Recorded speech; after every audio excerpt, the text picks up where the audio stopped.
When Emily decided to leave me, she didn't shed a single tear. She said she was tired of struggling, and that she wanted a man who could give her the life she deserved. I stood silently as she packed her clothes, her expensive perfumes, and the jewelry I had bought her when I still believed love was enough. She didn't even glance back when she slammed the door. What she didn't know was that the man she thought was broke had just finalized the sale of a tech company worth over $500 million. My company. 5 years earlier, I had started from nothing. I wanted to build something real, something that would last longer than material love. Emily, however, was never patient. She wanted luxury now. When the company faced a rough patch, I had to live simply. Small house, used car, modest clothes. That's when she started changing.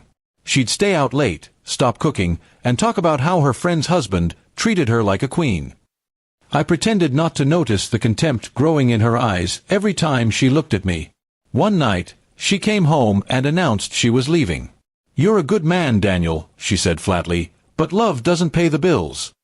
Those words broke something inside me. I didn't try to stop her. If money was all that mattered, then she had already left me long before that night. After she was gone, I threw myself completely into my work. Within months, my company's product took off globally.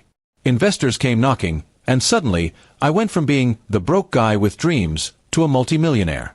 But by then, I had learned my lesson. Never flaunt wealth, never trust people easily. I moved quietly, investing and building, living under the radar while my worth kept multiplying. 5 years later, my life was peaceful. I owned multiple businesses, had a private estate outside the city, and had found genuine people who valued me for who I was. Emily was a distant memory, until fate brought her back in the most unexpected way. It was during a charity gala that I sponsored for orphan children. I attended under my company's name, not as the public face of it. As I entered the hall, I saw a woman serving drinks, her hair tied up, her expression tired and hollow. It took me a moment, but when she looked up, I froze. It was Emily.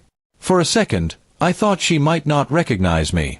But then her eyes widened, and the glass in her hand slipped, shattering on the floor. "Daniel," she whispered, trembling. I nodded slightly. The color drained from her face as she realized who I had become. She had left me when I was poor, and now I was one of the richest men in the room. She stammered, trying to explain how life had gone wrong. The man she'd left me for, a wealthy contractor, had turned out to be a fraud who drained her savings and abandoned her. She lost everything, her car, her house, her friends. Now, she was barely getting by, working long shifts just to survive. I listened quietly. She tried to smile, tears glistening in her eyes. "You look amazing, Daniel," she said softly. "You always had potential. I didn't know you'd make it." Her voice cracked with regret.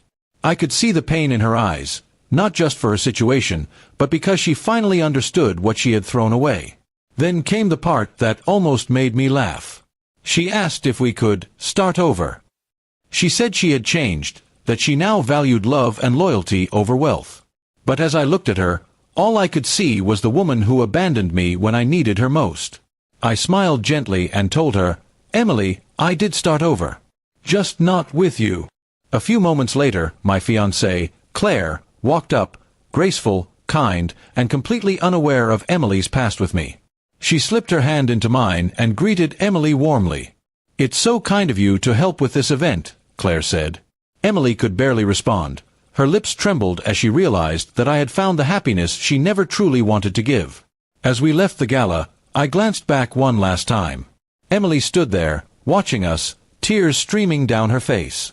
She had traded love for luxury, only to lose both. I didn't feel hatred, just pity.